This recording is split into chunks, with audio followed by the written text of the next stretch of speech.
কেমন আছেন আপনারা? আলহামদুলিল্লাহ। মুসলমান ভালোই থাকে, কাফেররা খারাপ থাকে। কাফেরদের দুনিয়াও শেষ, আখেরাতও। আমরা এখানেও সুখে, ওখানেও সুখে থাকবো ইনশাআল্লাহ। ফিলিস্তিনের সাথে আছেন তো আপনারা? প্রথম কেবলার সাথে আছেন তো মুসলমান? হাত তুলে দেখা দেন কারা কারা আছেন।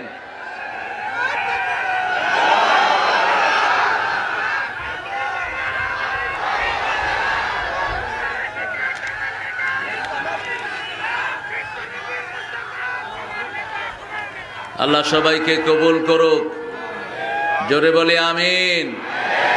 রসুল বলছেন শেষ জামানাতে ইমান থাকবে সিরিয়ায়। কোথায়? আল ইমান বিশাম, আল কোরআন বিশাম। কোরআন থাকবে শামে। শামের সাথে যারা থাকবে না বেঈমান